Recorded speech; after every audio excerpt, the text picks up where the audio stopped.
Je vous ai dit de noter des traumas pour...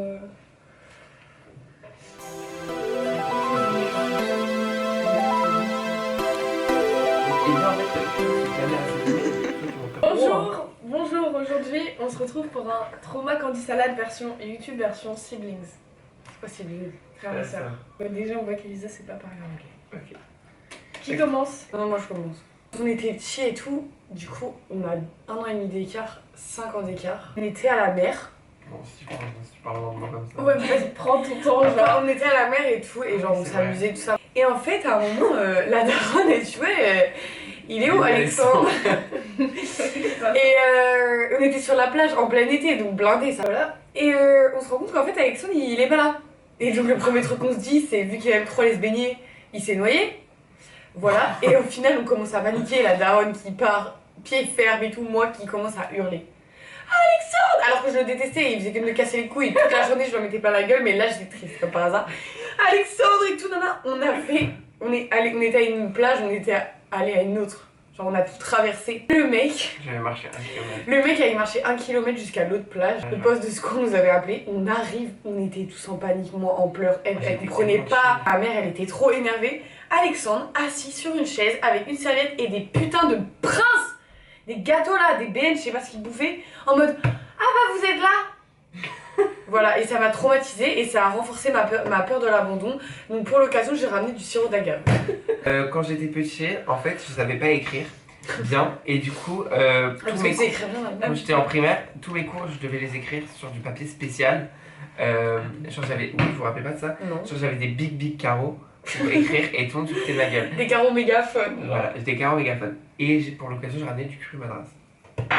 On habitait à côté de la mer et en gros, il y avait la voiture de mon papa. Ah ouais, putain. Il y avait une place vide et moi j'étais en train de faire ma vie sur la place vide et tout. Et c'est pas, j'entends mon père qui fait Eve, attention! Et il y a une voiture qui était vraiment à ça de moi, qui avait failli m'écraser, qui était en train de se mettre et qui avait pas vu que j'étais là, genre. Ouais, et mon père est parti s'expliquer avec lui. Et il lui a mis un coup de tête et le mec a saigné du nez. Ils ont commencé à se battre alors qu'on devait juste aller à Girafou, voilà. Et pour l'occasion, j'ai ramené des arômes vanille. Des arômes vanille. Bref, du coup, je suis sortie avec un mec. Donc, déjà, la rencontre c'était hyper glauque. J'ai rencontré un soir quand j'étais en ville en train de baraude parce qu'on dirait pas comme ça, mais je suis une grosse casseuse. Voilà. Et j'ai failli me battre avec un mec et le mec m'a demandé mon snap. Soit. Ça fait pas l'unanimité, mais moi je le trouvais mignon. Et en fait, petit à petit, le mec il commençait à être, voilà, sachant que moi je suis un peu une meuf qui aime la liberté, je suis un peu une meuf assez indépendante, tu m'interdis pas grand chose, j'ai du caractère, je te rentre dedans s'il y a un truc qui me plaît pas. Bref, le mec il était un peu en soum-soum en train de me plus ça allait, plus j'étais enfermée. Déjà il m'a demandé si je voulais être femme au foyer. Pélo, si je fais 5 ans d'études, c'est pas pour être femme au foyer quoi. Je voyais plus mes copines. 3 mois de relation, je suis sortie 2 fois. J'avais supprimé tous mes potes mecs, à part mes 2 meilleurs scraps. Dans tous les cas, ça les supprimer, j'étais à l'école avec. Voilà, donc l'horreur, je pouvais pas m'habiller comme je voulais. Là, dites-vous, j'ai une robe, on voit rien. Ça aurait été trop choquant pour lui, rien qu'un jean, etc. Voilà, donc problématique le mec. Il faisait que de m'insulter sur mon passé. Genre, moi j'étais clean avec lui, genre, il y avait rien à me reprocher, qu'il parlait de mon passé. On a fini par se séparer. Évidemment, je suis tombée sur le fou du bus. Appel masqué, mail, attendu à la fac. Il m'envoyait des messages par mail, sur WhatsApp, sur d'autres numéros. Au final, comme je suis une grosse bouffonne, on s'est revus. Tout se passait très bien, le mec était en mode ouais, non mais ça je veux changer pour toi, je sais que j'étais excessif et tout, nan. Genre on était comme ça. Tiens mon téléphone. Le mec me prend mon téléphone, il connaissait mon code, il regarde, il commence à voir. Là le mec voit, il commence à me snapper et tout, à me dire ouais, à snapper mon téléphone et à me snapper en disant ouais regardez la plus grosse pute et tout, nana, de ma ville du coup. La plus grosse pute et tout, cette grosse chienne, moi j'étais comme ça dans la voiture. Et moi je me suis dit mais en fait la Elisa, sachant que le lendemain matin je partais à 9h, à 10h. Bon, bref, il fallait que je partais quelque part. Donc je pouvais pas me foutre dans la merde, rentrer je sais pas où à pied. Je me chiais dessus quoi. Il m'a dit rends-moi mon téléphone. Il me dit non et tout. Le mec me pousse, il m'a tellement poussé fort que j'avais des bleus. Le mec me met une béquille. J'ai boité pendant 2 jours, j'avais un bleu pendant 1 semaine et demie. Non. Et le mec, je lui ai dit rends mon téléphone s'il te plaît et tout. Il me dit non et tout, t'es qu'une grosse pute nana. Le mec balance mon téléphone à 5 mètres. Vu comment il a balancé mon téléphone, je me dis c'est bon, j'ai plus de téléphone, donc là je me dis instinct de survie, faut qu'il me ramène. Parce que vas-y, un mec, tu lui fais un coup de crasse, même un mec qui me fait un coup de crasse, c'est moi qui le nanan, je le dépose chez lui à toute berzingue, mais je le dépose, je vais pas le laisser sur le bord de la route. Je suis éduquée, même une meuf, n'importe qui. Mais lui il est pas éduqué, ma bonne. N'importe qui. Le mec, je le supplie, je pleure et tout, je lui dis, je sais que t'es fâché et tout, mais s'il te plaît, juste ramène-moi parce que tu peux pas me laisser là maintenant et tout. J'ai vu le diable en face de moi. Littéralement le diable devant mes yeux. Il m'a poussé de la voiture, il faisait que de m'éjecter de la voiture, moi je revenais et tout. Je me suis mis à genoux. Bref, au final là je me dis bon, nique sa mère, de toute façon c'est plus dangereux que tu rentres avec lui que l'inverse. Je vais voir si mon téléphone marche. Je me suis dit au pire je rentre je vais essayer d'aller quelque part pour trouver un téléphone, appeler ma mère ou rentrer, je sais pas. Je vois mon téléphone marche. J'avais 5%. J'appelle ma daronne, je dis ouais maman, surtout qu'elle m'a explosé le cul parce que bah j'avais pas dit que je renvoyais mon ex. Voilà, et je me suis fait allumer par ma mère et du coup j'ai porté plainte parce que le mec continue de me harceler, m'insulte quand je le croise, me balance des œufs sur ma voiture, voilà. 2 fois. Et du coup pour l'occasion de ce traumatisme, parce que là vraiment je suis traumatisée, j'ai ramené du Béroca. Alors moi, je suis gay et... Non, jure. Et en fait quand j'étais en 6ème, je suis allé dans le pire truc ever, dans le pire collège ever, je me suis fait harceler, la honte. Et le premier jour de ma 6ème, et je me suis fait, les gens ils voulaient me, enfin il y avait des mecs qui voulaient me raqueter, et du coup je faisais semblant que j'étais au téléphone avec ma soeur, mais j'étais là, tu sais ça. Ah. Et voilà, et du coup je me suis fait harceler pendant un trimestre, et après je suis partie dans un autre collège du coup, et ils sont pas fait, ils ont rien eu, ils ont juste des heures de colle, et moi j'ai dû partir, et j'ai ramené du Saint-Victor, parce que je me suis fait harceler. Ok. Donc en fait nous pendant une très longue période on a fait du cirque et on a eu différents En profs fait mes traumas c'est trop mal. et dont un prof qu'on a appris plus tard qui faisait aussi des cours de cirque à notre ancienne école primaire, Ouais, qui était pédophile. Qui? Le gros là. Quoi? Ouais. Du coup j'ai ramené de la farine. Ah bah sorti wesh. Je parle à un mec en ce moment. Et bon bref c'est un mec de ma fac et tout, enfin voilà, et il habite dans un quartier à Caen. Et il me dit ouais c'est sûr que je connais forcément un mec à qui t'as parlé et tout, nan. Tana diplômée. Voilà, Tana diplômée, Tana discrète. Donc je lui dis non impossible et tout, nan. Et il me dit, je lui dis ah si peut-être j'ai déjà parlé à un mec qui habite dans le même endroit que toi quoi. La illumination dans sa tête, le mec il se dit attends, est-ce qu'il a une voiture comme moi? Je dis oui. Dans la même voiture. Il me dit, il avait les cheveux longs et maintenant il a les cheveux courts. Je dis oui, oui. Il me sort son blaze. Donc en vrai, ça m'étonnait pas parce que je me suis dit, c'est des mecs qui habitent dans le même quartier, c'est pas étonnant. Genre. Il me dit, ouais, c'est mon voisin. Je dis d'accord. Il me dit, c'est mon voisin de palier. Genre son appart, c'est en face de son appart à l'autre. Voilà, et du coup, j'étais en mode, faut que j'arrête mes conneries parce que là, je deviens trop mondiale. Du coup, pour la peine, j'ai ramené de la purée de tomates. Alors moi, je vais vous raconter la pire journée de ma vie. Quand j'étais en 5ème, en fait, je me faisais harceler par un mec. Il avait dit à tout le monde qu'il me connaissait et tout, genre, parce que lui il était dans notre collège, et qu'on était trop potes et tout, nanana. Mais arrête de parler de harcèlement. J'avais jamais cala et tout. C'est trop bien, il est homosexuel, ça s'appelle que ça. Et bref, du coup, forcément, je l'ai pas cala quand je suis arrivé à l'hôpital. Et du coup, il avait trop genre, j'étais une pute et tout. Et après, il a commencé à harceler, et il était vraiment fou, genre, il était dans des délires bizarres, genre, il était vraiment problème psychologique, genre, il voulait qu'on l'appelle esclave et tout, parce qu'il pensait que l'éducation nationale, on l'esclavageait et tout. Et il était faux. Et en gros, la pire journée de ma vie, c'est que j'avais un téléphone. Et on allait au cinéma avec le lycée, le collège, et il m'a poussé et mon téléphone il est tombé et il était déjà fissuré mais je voyais il y a rien et tout.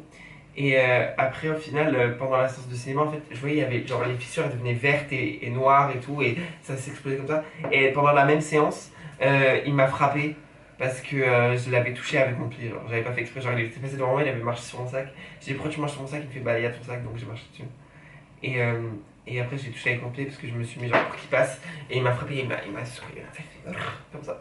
Voilà. Et j'ai ramené un melon. C'est une fois, j'étais à la gare de nuit. Déjà juste ça. Non mais en gros c'est parce que J'étais j'étais censée prendre mon bus à un arrêt, mais sauf que cet arrêt là et tous les arrêts avant la gare étaient desservis. Donc j'étais obligée de le prendre à la gare. Et je descends du tram. Et il y a un vieux pélo qui vient et qui commence à me parler, il me demande où c'est le centre Pompidou. Mais sauf qu'on n'est pas à Paris, genre. Donc je dis bah je suis pas trop d'ici et tout, je connais pas, machin. Il me demande où je vais. Je dis bah je vais chez mon copain. Et il me fait non mais tu vas où, genre. c'est quel endroit où tu vas? Et je lui dis non mais je vais par là-bas et tout, genre si je suis pas trop précise. Et il me fait bon bah je vais t'accompagner à ton bus. Et je fais non mais c'est pas la peine et tout. Il me fait non mais j'ai décidé que je t'accompagnais donc je vais t'accompagner. Et sachant que le mec était dégueulasse, genre il avait un pull orange. Mais même sans être dégueulasse. Tout taché, il avait genre la cinquantaine, il était tout crasseux, ses lunettes elles étaient toutes déformées et tout genre. Et genre moi j'ose pas bouger, j'ai même pas pensé à courir, même si je courais il allait pas pouvoir me courser parce qu'il était très très gros, mais enfin voilà. Du coup je bouge pas et il y a 3 meufs qui arrivent et qui lui commencent à lui parler en lui disant non mais vas-y rentre chez toi et tout, tu travailles demain machin. Et le mec sort un cutter de sa poche et il commence à vouloir planter les meufs pour pouvoir m'accompagner à mon bus. Et j'envoie des messages à mon mec et tout, je fais il y a un mec qui a sorti, j'ai écrit couteau parce que je savais pas écrire cutter. Du coup je dis il y a un mec avec un couteau. Il y a un mec avec un couteau et tout, il me fait mais comment ça il y a un mec avec un couteau, genre il se dit pas ok j'arrive. Et il est vraiment con frère. Comment ça?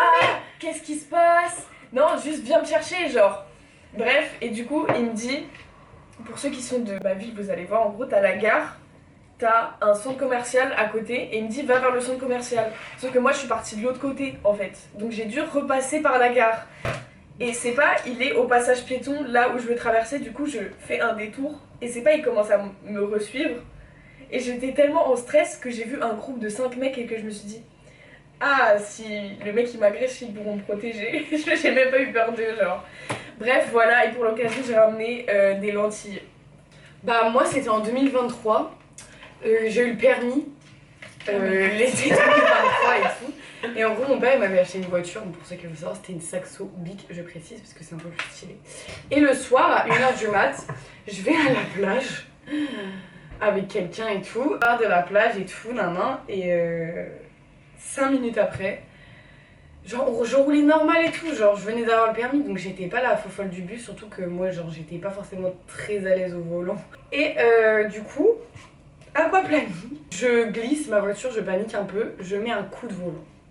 Ne faites jamais ça. Après, je pense que je suis vraiment la seule. Enfin, vous le savez, faut pas être con. Sur les 4 voies, il y a des trucs soit en fer, soit en béton pour séparer les 2 voies, quoi. Je me prends le truc en béton à 90 ou 95. Je fais 300 mètres de tonneau.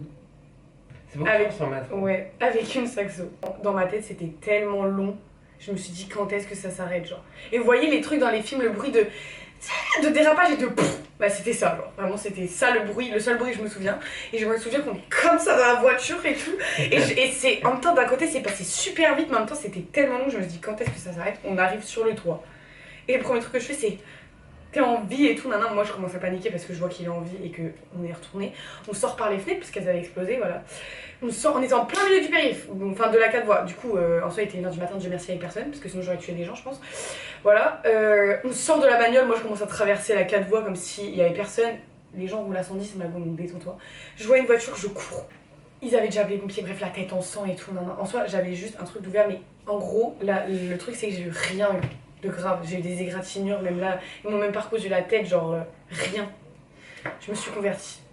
Tout le monde m'a dit c'est pas normal que tu sois en vie. J'ai dit d'accord, voilà. Et pour l'occasion, j'ai ramené ma puff kiwi passion fruit guava. Et moi faut que j'y aille. Salut la team, moi je vais à l'église. Elle m'avait dit qu'elle est convertie, voilà. Du coup on finit que avec Alexandre et moi. Quand on était petits, on était riches et on est parti à Granville. J'avais des sœurs et c'était vraiment des grosses connasses, mes sœurs. Et parce qu'en fait on avait été à la plage. Et on voulait, genre elle voulait genre aller dans les rochers et tout, genre voir si elle avait des coquilles, je sais pas quoi. Et elles avaient peur parce que les ARS c'était des grosses flippettes. Et elles font ouais, j'avais quel âge? J'avais genre 7 ans. Genre ah ouais Alexandre viens, va dans les rochers, va voir si c'est safe. Je suis tombée, je me suis ouvert tout le genou, toute la jambe, voilà. Et j'avais mal. Et voilà, du coup on a dû partir à côté d'elle. Et j'ai ramené, je sais pas là. Moi, mon histoire se déroule quand j'étais en terminale ou en première, je sais plus. Donc il y a 2 mois. Ouais, à peu près. Il y a vraiment 3 ans, mais bref. Donc en gros, j'étais très dépressive à ce moment-là de ma vie. J'avais un oral à passer, sauf que j'avais pas du tout préparé vu que j'étais jamais en classe et que quand j'étais chez moi, je dormais ou je pleurais. Lifestyle, mais bref. Qui va monter le bac. Vraiment, j'ai eu 12 au bac, bref. Et du coup, je suis en classe, je suis assise en classe et il y a tout le monde qui passe à l'oral, il y a un gars qui passe à l'oral. Et moi, je commence à pleurer. Je commence à pleurer en classe et tout. Et genre, j'ose pas lever la main pour demander de sortir. Et il y a une pote à moi qui voit que je suis pas bien. Ouais, est-ce que je peux sortir? Enfin, est-ce qu'elle peut sortir, genre? Et sauf que avant que je dise ça, je voyais que le mec en face, il voyait que j'étais triste et du coup, il a commencé à bégayer pendant son oral parce que je l'avais déstabilisé. Et du coup, je suis sortie de la classe et j'ai fait une crise d'angoisse jusqu'à la fin du cours. J'ai ramené des chips. Des chips. C'était en 2021, on habitait dans une autre maison parce que notre mère était en couple avec un monsieur chez qui on vivait depuis genre 1000 ans. 1000 ans. Et en fait, elle a fait un burn-out et tout. Elle a fait un burn-out et elle était genre full alcool vibes. Alors, elle était bourrée et avec elle, on devait l'aider à se lever et tout. Il y avait une table basse, elle est tombée de tête la première sur la table basse, elle s'est cognée la tête, mais vraiment genre sur la table basse. Et aussi, une fois, elle s'est endormie aux toilettes parce qu'elle était bourrée. Voilà, donc c'est pour montrer le point. Mais maintenant, elle va bien, hein, elle est grave chill. Maintenant, elle boit des bières sans alcool. Voilà. Que Alexandre a voulu boire, mais je pensais qu'il n'y avait pas d'alcool. On s'est fait virer de chez notre beau-père parce que ça allait mal et tout. En gros, pendant tout le déménagement, genre de l'annonce du déménagement jusqu'à genre après 2 mois ici, je me rappelais de rien. Et j'ai full blackout le truc. Et du coup, toute cette période-là, je me rappelle pas. Et voilà. Et j'ai ramené des graines de chia. Ok. Donc du coup, vu que je suis dépressive, je prends des antidépresseurs. Et les derniers antidépresseurs que je prenais me donnaient des hallucinations sensorielles, auditives et visuelles. Et ce que je prends maintenant me donne l'impression que je suis défoncée H24. Voilà. Et j'ai ramené un livre de cuisine d'Asie. Moi, quand j'étais en 5ème, j'étais Miss Embrouille. J'étais pote, on avait un grand groupe de potes en 5ème avec j'étais que des meufs et Jules. Et donc que des meufs. En fait, il y avait une meuf, qu'on va taire le nom, ça finit par Anus, qui était pote avec tous mes potes et tout. Et elle était pote avec le mec qui m'a harcelé, qui m'a frappé. Et en gros, on s'embrouillait dans le groupe de classe comme à notre habitude. Genre, elle commence à s'y mêler. Je commence à dire, ouais, non mais arrête de te mêler, arrête de te mêler. Elle me fait, ouais, Alexandre, t'es grave pas mature et tout. Et moi j'ai fait, non mais toi t'es pas mature, t'es trop mûr, t'es une pomme pourrie. Insulte hyper bien pour un 5ème. Maintenant sur mon dossier, il y a marqué à harceler. Genre, je sais pas ce qu'il y a marqué exactement, mais genre j'ai eu un avertissement écrit. Oh my god. Et du coup, je sais pas si c'est sur mon dossier que de lycée ou que de collège ou permanent. Je crois pas que c'est sur mon truc permanent, bref. Et voilà, et j'ai ramené du sirop de pêche. Alors, ah oui, quand j'étais l'année dernière, du coup, je suis sortie avec un pote de la fac et une de mes potes les plus proches.